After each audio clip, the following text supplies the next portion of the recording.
Hi అండి, అందరికీ నమస్తే. Secret husband part 43. పల్లవిని ఆమె బిడ్డను చంపేయండి. ఇక లక్కీగా పల్లవి తన చేతులు నేలపై పెట్టుకుని తన శరీరాన్ని నిలబెట్టుకుంది. ఆమె నేరుగా నేల మీద పడలేదు. ఆమె పైకి లేవకముందే దూరం నుంచి ఒక ముసలి గొంతు వినిపించింది. నువ్వేనా రాహుల్ భార్య? పల్లవి తల పైకెత్తి చూసింది. 60 ఏళ్ల వయసున్న ఒక ముసలావిడ చేతులున్న కుర్చీలో కూర్చుని ఉంది. ఆమె ఖరీదైన బట్టలు వేసుకుంది, కానీ ఆమె ముఖం చాలా చల్లగా కఠినంగా ఉంది. పల్లవి ఏదో చెప్పబోయే లోపే ఒక్కసారిగా తన ముఖం మీద గాలి తాకినట్టు అనిపించింది. వెంటనే చెల్లు చెల్లుమన్న శబ్దాలు వినిపించాయి. ఆమె తేరుకునే లోపే పల్లవి చెంపల మీద 2 బలమైన దెబ్బలు పడ్డాయి. ఆ దెబ్బలు చాలా కఠినంగా బలంగా ఉన్నాయి. కొట్టిన వ్యక్తి తన శక్తిని అంతా వాడినట్టు స్పష్టంగా తెలుస్తుంది. ఒక్క క్షణంలోనే పల్లవి 2 చెంపలు ఎర్రగా కందిపోయి వాచిపోయాయి. మా నాన్నమ్మగారు అడిగిన ప్రశ్నకు సమాధానం చెప్పవా? నిజమే, నువ్వు ఒక పద్ధతి లేని పల్లెటూరు ముద్దువి. నీకు కనీసం మర్యాద కూడా తెలియదు అని అన్నది ఆర్తి. ఇక ఆమె ముఖంలో ఒక దుష్టమైన నవ్వు ఉంది. గర్వంగా తన చేతిని ఊదుకుంటూ నిలబడింది. పల్లవిని కొట్టింది ఆమె. వెంటనే పల్లవి కళ్ళల్లో కోపం నిండిపోయింది. ఆ దెబ్బకు బదులు తీర్చుకోవాలని ఆమె లేచి నిలబడింది. కానీ ఆమె ఏదైనా చేసేలోపే ఆమె వెనకాల ఉన్న పని మనిషి ఉన్నట్టుండి తన కాలు అడ్డం పెట్టింది. పల్లవి దానికి సిద్ధంగా లేదు. దాంతో ముందుకు తూలుబడింది. ఇక లక్కీగా ఆమె పూర్తిగా కింద పడలేదు. అప్పుడే పక్క నుంచి ఏదో డంగమని కింద పడి పగిలిన శబ్దం వచ్చింది. బల్ల మీద ఉన్న ఒక అందమైన పింగాణి పూలకుండి కింద పడి ముక్కలైపోయింది. అయ్యో దేవుడా అని ఆర్తి షాక్తో అరిచింది. ఆమె పల్లవి వైపుకు వేలు చూపిస్తూ, ఛీ, మా నాన్నమ్మ గారికి ఎంతో ఇష్టమైన పూల కుండీని పగలగొట్టడానికి నీకెంత ధైర్యం అని తిట్టింది. అవి మిస్టేక్ గా పడినాయండి, అవి పదాలు మీరు చదవద్దు. పల్లవి కనుబొమ్మలు ముడివేసింది. నన్ను ఎందుకు నిందిస్తున్నావు? ఇది నా తప్పు కాదు, అనుకోకుండా జరిగింది. ఆర్తి వెటకారంగా నవ్వింది. నీ తప్పు కాదా? మేమందరం చూసాం, మేమంతా సాక్షులం. ఇంకా కాదని అంటావా? పల్లవి నిటారుగా నిలబడి తన పక్కన ఉన్న పని మనిషి వైపుకు వేలు చూపిస్తూ ప్రశాంతంగా చెప్పింది. ఆమె నన్ను కింద పడేయకపోయి ఉంటే నేను తూలి ఆ కుండీని పడగొట్టేదాన్నే కాదు. నేను చెప్పినట్టు ఇది యాదృచ్ఛికంగానే జరిగింది. ఆర్తి ముందే పక్కా ప్లాన్తో వచ్చిందని ఆమెకు అర్థమయ్యింది క్లియర్ గా. అందుకే ఇప్పుడు తను ప్రశాంతంగా ఉండాలి, అనవసరంగా చిక్కుల్లో పడకూడదు. అనుకున్నట్టుగానే ఆ పని మనిషి వెంటనే కాదంది. ఆమె పల్లవి వైపుకు చూస్తూ ఆశ్చర్యపోయినట్టు నటించింది. ఏ అమ్మాయి, దయచేసి నా మీద నింద వేయకు. నువ్వెవరో కూడా నాకు తెలియదు. నువ్వు ఇందాక ఆర్తి గారి మీద దాడి చేయబోయి నీకు నువ్వే కాలు తగులుకుని కింద పడడం నేను నా కళ్ళతో చూశాను. అవును, నిజమే, నేను కూడా చూశాను. మరో పని మనిషి గొంతు కలిపింది. ఆర్తి వెటకారంగా నవ్వింది. పల్లవి, నువ్వు మామూలు దానివి కాదు. ఇంతమంది చూస్తూ ఉండగా అబద్ధాలు చెప్పడానికి నీకు సిగ్గుగా లేదా? తర్వాత కనుమల వైపుకు తిరిగి, దీన్ని పట్టుకోండి, తప్పు ఒప్పుకునే వరకు దీనికి బాగా బుద్ధి చెప్పండి అని ఆజ్ఞాపించింది. ఆమె ఎలా అనగాని ఇద్దరు పనివాళ్ళు పల్లవిని పట్టుకోవడానికి ముందుకు వచ్చారు. అది తన భ్రమో ఏమో పల్లవికి తెలియలేదు. కానీ ఆర్తి మాట్లాడేటప్పుడు తన కడుపు వైపుగా చూస్తున్నట్టు ఆమె కనిపించింది. ఆర్తికి తను ప్రెగ్నెంట్ అని తెలుసా? కానీ ఎలా? ఆమె గందరగోళంలో పడింది. కానీ లక్కీగా దాని గురించి ఆలోచించే సమయం ఇప్పుడు లేదు. ప్రస్తుతానికి ఈ గండం నుండి బయటపడడం ముఖ్యం. నన్ను ముట్టుకోవద్దు. పని మనిషి తనను పట్టుకోగానే పల్లవి గట్టిగా అరిచింది. ఆమె ఆ పని మనిషి చేతులను బలంగా విదిలించి ఈ కళ్ళు చిన్నవి చేసి వాళ్ళ వైపుకు చూసింది. తర్వాత పొదునైన గొంతుతో, నేను రాహుల్ గారి భార్యని. నేను రాహుల్ గారి కుటుంబానికి కోడల్ని. ఈ రాత్రి పుట్టినరోజు వేడుకకు ఆహ్వానించబడిన అతిథుల్లో నేను ఒకదాన్ని. ఒకవేళ నాకేమైనా జరిగితే రాహుల్ గారి కుటుంబానికి ఎలా సమాధానం చెప్తారో మీరు ఆలోచించుకున్నారా? వాళ్ళతో వైరం పెట్టుకునేంత ధైర్యం మీకుందా అని హెచ్చరించింది. ఈ క్లిష్ట సమయంలో రాహుల్ గారి కుటుంబానికి కోడలు అని తన హోదాను వాడుకోవటం తప్ప ఆమెకి వేరే దారి లేదు. అది పని చేసినట్టే అనిపించింది. ఆ ఇద్దరు పని వాళ్ళు చేతులు గాల్లోనే ఆగిపోయాయి. వాళ్ళు సంజాయించారు. ఇది చూసిన పల్లవి తనని తాను నిబ్బరపరుచుకుని కొనసాగించింది. ఇక ఈ పూలకుండి విషయానికి వస్తే నేను మీతో వాదించను. అది నా తప్పు కాకపోయినా నేను దానికి డబ్బు చెల్లిస్తాను. కానీ మీరు నన్ను గాయపరచాలని చూస్తే మీరు రాహుల్ గారి కుటుంబంతో శత్రుత్వం పెట్టుకున్నట్టే. దాని పర్యవసనాలు అనుభవించడానికి మీరు సిద్ధంగా ఉన్నారా? అనుకున్నట్టుగానే పల్లవి మాటలు ఆ ఇద్దరు పన్నువాళ్లను భయపెట్టాయి. వాళ్ళు బిత్తరపోయి నిలబడి ఆర్తి వాళ్ళ నానమ్మ వైపుకు చూశారు, ఆమె ఆదేశాల కోసం ఎదురు చూస్తూ. ఇంకా రాజేశ్వరి తన చేతిలోని జిట్రిగి కంకణంతో ఆడుకుంటూ పల్లవి వైపుకు చూసింది. ఆమె ముఖంలో దయ అనేది లేదు. ఆమె నెమ్మదిగా అంది, ఆ అమ్మాయి నీకు పవర్ ఎక్కువే. అందుకేనేమో 2 ఏళ్ళు పెళ్ళైనా రాహుల్ నిన్నెప్పుడు ఎవరికీ పరిచయం చేయలేదు. సరేలే, ఈ రోజు రాహుల్ తరపున నీకు నేనే బుద్ధి చెప్తాను. తర్వాత వాడు నాకు కృతజ్ఞతలు చెప్పుకుంటాడు.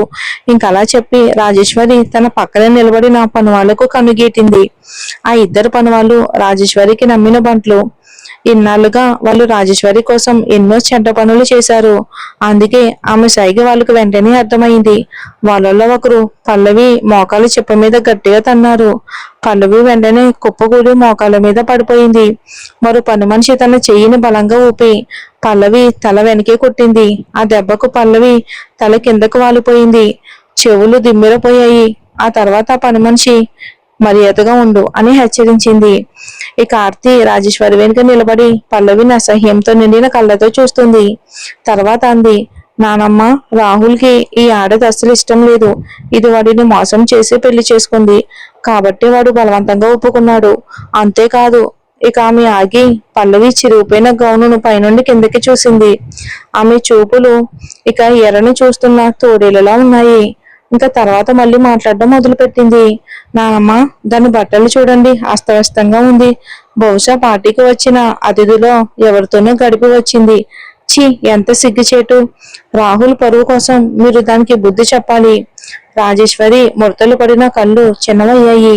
ఆమె పల్లవి వైపుకు చూసి ఇలా అంది, ఛీ, సిగ్గులేనిదానా. మా మామయ్య గారి పుట్టినరోజు వేడుకల్లో ఇంత సిగ్గుమాలిన పని చేయడానికి నీకు ఎంత ధైర్యం? దీన్ని లాక్కెళ్ళి బాగా బుద్ధి చెప్పండి. ఆ సమయంలో మరో పని మనిషి లోపలికి వచ్చింది. ఆమె చేతిలో మోచెయ్యి లావునున్న ఒక కర్ర ఉంది. దానికి రక్త మరకలు కూడా ఉన్నాయి. దాన్ని చాలా మందిని కొట్టడానికి వాడినట్టున్నారు. పల్లవి కళ్ళు పెద్దవయ్యాయి. ఏం చేయబోతున్నారు? మీకు పిచ్చి పట్టిందా? నన్ను ముట్టుకోవడానికి సాహసించకండి. ఆమె భయంతో వణికిపోయింది. అంత లావు కర్ర దెబ్బను తను భరించగలగాలా? తన కడుపులో ఉన్న బిడ్డ తట్టుకోలేదు. తన బిడ్డ కోసం ఆమె భయపడింది. రాజేశ్వరి నిశ్శబ్దంగా ఉంది. మరోవైపు ఆర్తి ఇక ఆగలేకపోయింది. ఆమె పల్లవి వైపుకు వేలు చూపిస్తూ అరిచింది, ఇంకా దేనికోసం చూస్తున్నారు? కొట్టండి దాన్ని. ఆర్తి ఈ పథకాన్ని చాలా కాలంగా ప్లాన్ చేసింది. నిజంగా పల్లవిని పార్టీకి ఆహ్వానించమని తన ముత్తాత గారిని ఒప్పించింది ఆమె. తర్వాత ఆమె తల్లి కలిసి రాజేశ్వరి ముందు పల్లవి గురించి చాడీలు చెప్పారు.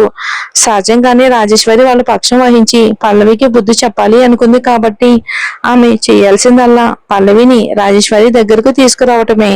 కానీ రాత్రి కావ్య ద్వారా పల్లవి ప్రెగ్నెంట్ అని తెలుస్తుందని ఆమె ఊహించలేదు.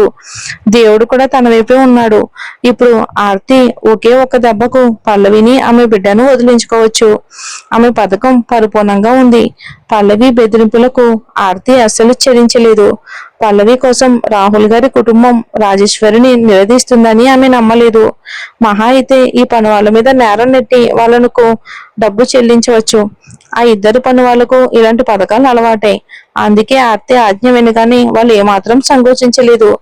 వాళ్ళలో ఒకరు కర్రను పైకెత్తి పల్లవిని కొట్టడానికి సిద్ధమయ్యారు.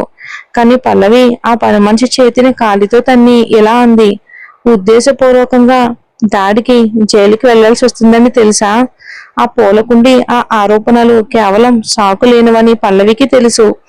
ఇక ఆర్తి ఇక్కడున్న వాళ్ళు స్పష్టంగా తనను ఇరికించాలి అని చూస్తున్నారు అంతా.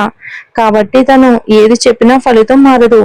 అయినా తను ఇలా వదిలేయకూడదు. తన కడుపులోని బిడ్డను కాపాడుకోవాలి. అందుకే ఆమె రాజేశ్వరి వైపుకు సూటిగా చూస్తూ, రాజేశ్వరి గారు, నేను ఏదైనా తప్పు చేశాను అని మీరు అనుకుంటే ముందుగా రాహుల్ గారికి తెలియచేయాలి కదా. నిర్ణయం తీసుకునే అధికారం ఆయనకి ఇవ్వాలి కదా అని అంది. రాజేశ్వరి చల్లగా ఇలా అంది. తర్వాత తన చేతిలోని కర్రను కంకణాన్ని పల్లవి మీదకు విసిరింది. అది పల్లవి నుదుటికి తగిలి వెంటనే పెద్ద కాయ కట్టింది ఆ దెబ్బకు. కానీ ఎవరూ పల్లవి పట్ల జాలి చూపించలేదు.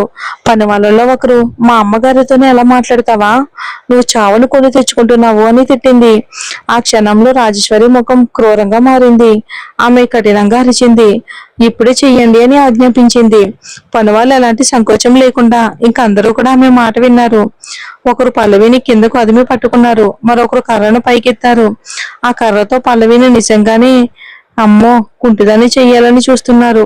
పల్లవి ఎంత ధైర్యంగా నటించినా సరే ఆమె భయపడకుండా ఉండలేకపోయింది. ఆ సిచ్యువేషన్ లో ఆమె అరిచింది, వద్దు వద్దు, మీరు నన్ను ముట్టుకోలేరు, నేను నేను అని పల్లవి తన మాటలు పూర్తి చేసేలోపే ఆర్తి ఒక్కసారిగా అరిచింది, దాన్ని నోరు ముయ్యండి. ఆర్తి కూడా భయపడింది. పల్లవి ప్రెగ్నెంట్ అని వాళ్ళకు తెలియకూడదు. ఎందుకంటే అలా తెలిస్తే రాహుల్ గారి కుటుంబాన్ని ఎదిరించడం ఇష్టం లేక వాళ్ళు పల్లవిని గాయపరచడానికి సాహసించరు. రాజేశ్వరి కూడా తన మనసు మార్చుకోవచ్చు. ఏదేమైనా పల్లవి కడుపుతో ఉందని రాహుల్ గారి కుటుంబం వారసుడో లేదా వారసురాలో. ఇక పని మనిషి ఆర్తి ఆజ్ఞను పాటించింది. ఆమె తన ఎఫ్రాన్ తీసి పల్లవి నోటికి చుట్టింది. పల్లవి ఇక మాట్లాడలేకపోయింది. కాబట్టి ఆమె కేవలం మూలుగుతూ గింజుకోవటం తప్ప ఏమీ చేయలేకపోయింది. కర్ర పట్టుకున్న పని మనిషి క్రూరమైన చూపుతో దాన్ని మళ్ళీ పైకెత్తింది. నిస్సహాయంగా కళ్ళు మూసుకున్న పల్లవి కళ్ళ నుంచి కన్నీళ్లు ధారగా కారాయి. ఆమె తన బిడ్డ కోసం ఎంతో బాధపడింది. కానీ తనకు తన బిడ్డకు జరిగిన అన్యాయానికి ప్రతీకారం తీర్చుకుంటానని తనకు తానే ప్రమాణం చేసుకుంది పల్లవి. మరి రాహుల్ వస్తాడా, ఏం జరుగుతుందో చూద్దాం.